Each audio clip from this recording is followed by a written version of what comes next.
Toto-chan, Gadis Cilik di Jendela, novel karya Tetsuko Kuroyanagi.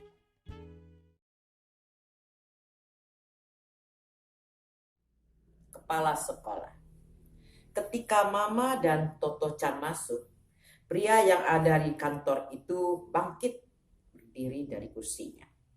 Rambutnya tipis, beberapa giginya sudah tanggal, tapi wajahnya terlihat segar. Meskipun perawakannya tidak terlalu tinggi, bahu dan lengannya masih tegap. Dia mengenakan setelan jas hitam yang bersih dan rapi, meskipun sudah tampak tua. Sambil membungkuk memberi hormat, Toto-chan bertanya dengan penuh semangat. Bapak ini kepala sekolah atau kepala stasiun? Mama merasa malu. Tapi sebelum sempat menjelaskan, pria itu tertawa dan menjawab, aku kepala sekolah di sekolah ini. Toto-chan senang. Oh, aku senang sekali, katanya. Karena aku ingin minta bantuan Bapak. Aku ingin bersekolah di sini.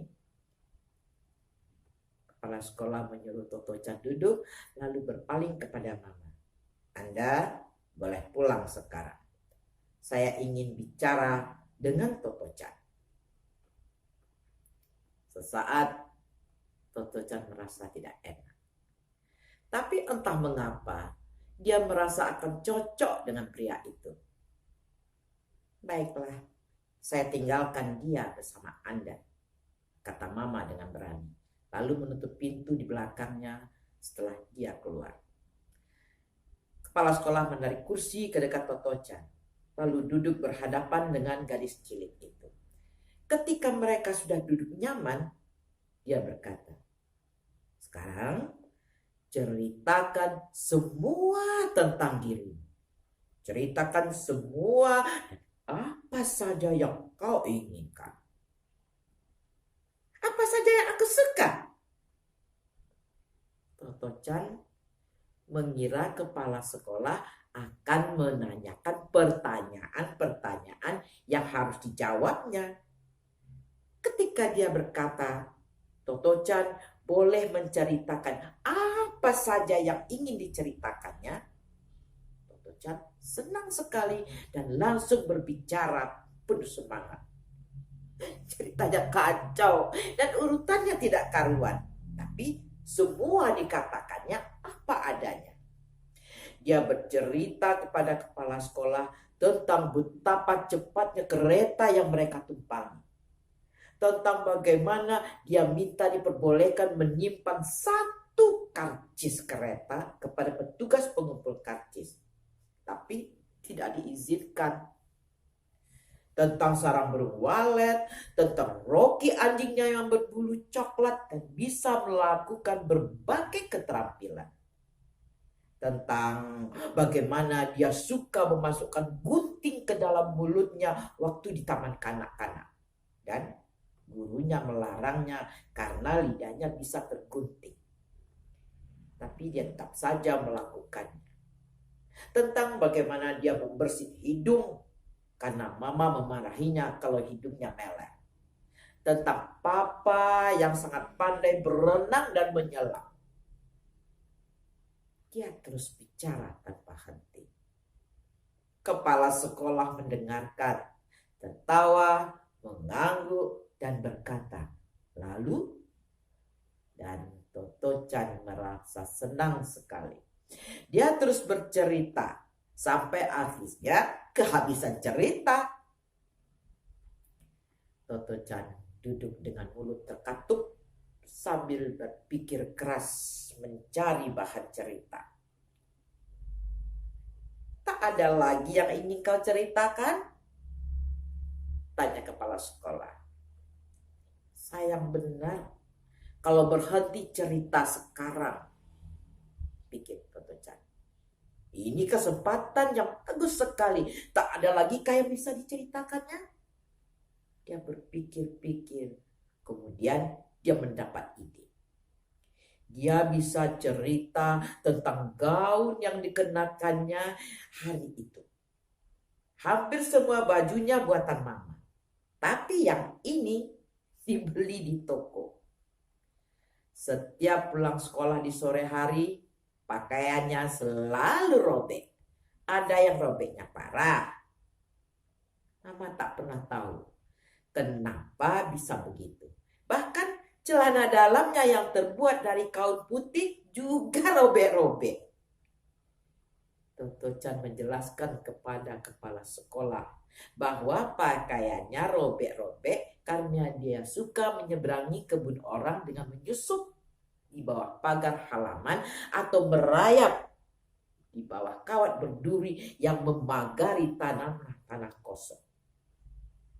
Karena itu, katanya, tadi pagi ketika hendak berpakaian sebelum berangkat ke sini, baru ketahuan bahwa ternyata semua gaun buatan mama robek.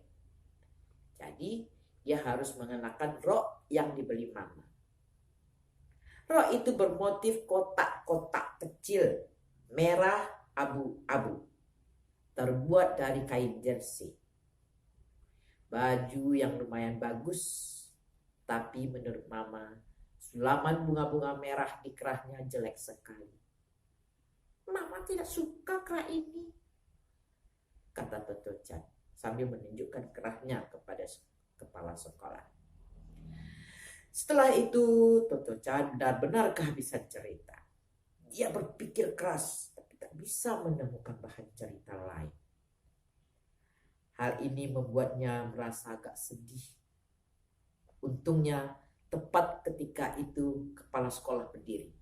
Lalu meletakkan tangannya yang besar dan hangat di kepala Toto Chan sambil berkata, "Nah, sekarang kau murid sekolah ini." Itulah kata-kata yang ucapkannya. Pada saat itu, Toto Chan merasa dia telah bertemu dengan orang yang benar-benar disukainya. Belum pernah ada orang yang mau mendengarkan dia sampai berjam-jam seperti kepala sekolah.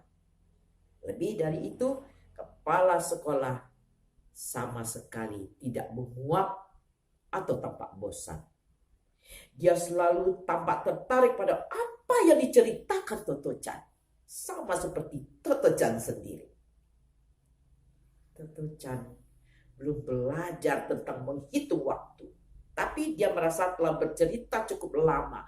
Kalau sudah mengerti jam, dia pasti kaget dan semakin berterima kasih kepada kepala sekolah. Bayangkan, Toto Chan dan mama sampai di sekolah itu jam 8. Tapi ketika dia selesai bercerita dengan kepala sekolah, menyatakan dia murid sekolah itu, pria itu melihat jam sakunya dan berkata, waktunya makan siang. Jadi kepala sekolah sudah mendengarkan cerita Toto Chan selama 4 jam penuh. Tidak pernah sebelum atau sejak saat itu ada orang dewasa yang mau mendengarkan Toto Chan sampai selama itu. Lagi pula mama dan guru wali kelasnya yang dulu pasti heran kalau tahu ada anak umur 7 tahun yang bisa menemukan bahan obrolan untuk diceritakan selama 4 jam penuh tanpa henti. Tentu saja ketika itu Toto Chan tidak tahu bahwa dia dikeluarkan dari sekolah karena gurunya sudah kehabisan akal menghadapinya. Wataknya yang periang dan terkadang suka melamun membuat Toto Chan berpenampilan polos. Tapi jauh di dalam hatinya, dia merasa dirinya dianggap aneh dan berbeda dari anak-anak lain. Bagaimanapun, kepala sekolah membuatnya merasa aman, hangat, dan senang. Dia ingin bersama kepala sekolah selama-lamanya. Begitulah perasaan Toto-chan terhadap kepala sekolah, Sosaku Kobayashi. Pada hari pertama sekolah itu, dan untungnya begitu pula perasaan kepala sekolah terhadapnya.